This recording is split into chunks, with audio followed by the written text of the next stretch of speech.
ভাগ্যক্রমে শীতের শুরুতে এত বড় বড় জলপাই পেয়ে গেলাম। তারপরে যেই ভাবা সেই কাজ, জলপাই যেহেতু পেয়েছি সেহেতু আমাকে আচার বানাতে হবে। আমি আসলে টক ঝাল আচার খেতে বেশি পছন্দ করি। মিষ্টি আমার অত পছন্দ না, মিষ্টি আচার। মিষ্টি খাই, বাট আচারে মিষ্টি অত ভালো লাগে না, টকটাই ভালো লাগে।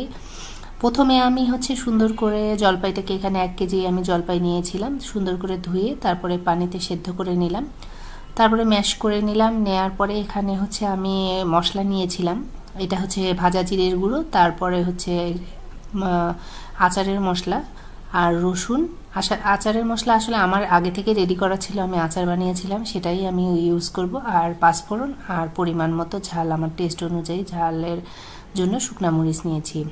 আর যেটা আমি আগে থেকে মশলা রেডি করে নিয়েছি আচারের, সেখানে আসলে মৌরি, পাঁচফোড়ন আর গোটা ধনিয়া ছিল। এগুলো আমি সুন্দর করে হালকা ভেজে নিয়ে তারপরে ব্লেন্ড করে নিয়েছিলাম।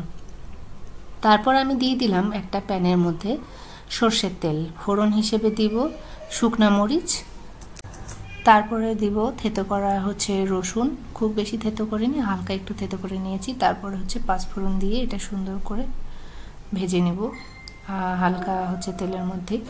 আসসালামু আলাইকুম, সবাই কেমন আছেন? রাধবারও খাও চ্যানেলে আপনাদেরকে স্বাগতম। যদি আমার রেসিপি আপনাদের ভালো লেগে থাকে অবশ্যই আমার চ্যানেলটাকে সাবস্ক্রাইব করবেন এবং লাইক কমেন্ট করে পাশে থাকবেন। তারপরে যখন এটা সুন্দর রসুনটা ভাজা হয়ে গেল, এটা তারপরে আমি জলপাইগুলো দিয়ে দিলাম, ম্যাশ করা জলপাইগুলো দিয়ে দিলাম। এটা দিয়ে সুন্দর হালকা হালকা হাতে নেড়ে দিতে হবে। আসলে এখানে আমার একটু ভুল হয়েছে, আমি যে লবণ আর হলুদ গুঁড়ো আর হালকা চিনি দিয়েছিলাম, এখানে 1/2 কাপ মতো আমি চিনি দিয়েছিলাম আর সিরকা দিয়েছিলাম। এগুলো এই ক্লিপটা নিতে আমি ভুলে গিয়েছি, আসলে এই ক্লিপটা নেওয়া হয়নি আমার। আপনারা আপনাদের টেস্ট অনুযায়ী লবণ আর চিনিটা দিয়ে দিবেন, যে যেরকম খেতে চান। এটা মিষ্টি খেতেও ভালো লাগে, হয়তোবা আমি মিষ্টি কখনো বানাইনি, আমি টকই বানাই। তারপরে এটা আলতো হাতে একটু পরপরেই অনেকক্ষণ ধরে নেড়ে নিতে হবে, যেন পানিটা পুরোপুরি শুকিয়ে যায়। আর যখন এটা যে দেখেন আপনারা যে আমার চামচের সঙ্গে উঠে আসছে, তার মানে বুঝে নিতে হবে যে পানি শুকিয়ে গেছে, এটা যথেষ্ট আঠালো হয়েছে।